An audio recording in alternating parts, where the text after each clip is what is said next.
Makalabas nga muna. Uy, pare, bakit? Nagbigay ka pa ng kanin. Walang ulam.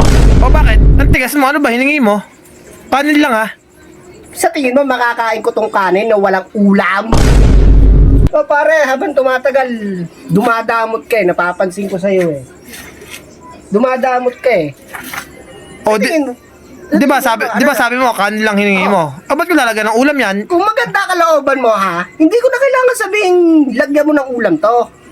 Timano, pagbigay mo sa akin eh, lalagyan mo na ng ulam kahit 10 dilata. Buwasi ka pare, ang kapal naman ng mukha mo.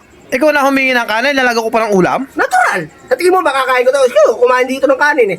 Yung walang ulam eh. Ah. Dapat, yung unang hingi mo lang pare, penging ang kanin, penging ulam. Ang unang hingi mo yung Ano? penging kanin. Pwede kanin? Oo. Dapat sinama mo ng ulam. Hindi ko na kailangan sabihin yun.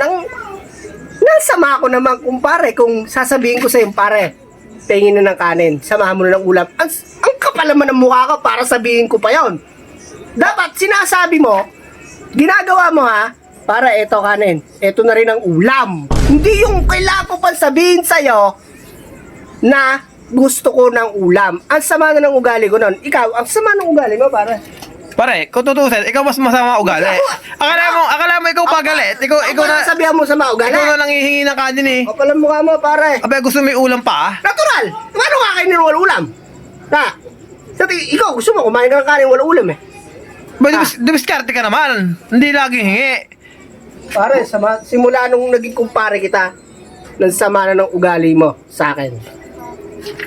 Walsi ka pare. Nagsama na ng ugali mo, pare. Lagi ka na lang ganyan. Ikaw, mo, pare, makakain ko to ng ganito, kanin lang. Ikaw Walang pa, ulam. ikaw pa may karapatan magalit. Ikaw na nangihingi eh. Kaya ako nanghihingi sa'yo ha, ang inaasahan ko, may kasama ng ulam.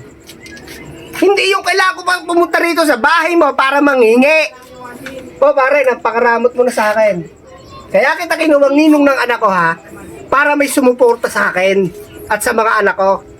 Ngayon, bibigyan mo ako ng kanin lang, nagre-reklamo yung anak ko, wala daw ulam. Walasik ka. Ayan ang ano sa'yo. Ano? Ikaw na ang nanghingi, ikaw na binigyan, ikaw pa ang galit. Sino ba namang hindi magagalit? Ha? Binigyan mo ako ng kanin. Walang ulam. Oh, ano ba una mo sabi? Pare, pengen ang kanin. Okay ang kanin ha. Kung maganda ang kalooban mo, pare, hindi ko na kailangan sabihin, pare, pengi ako ng ulam. Samahan mo na ng ulam yung kanin.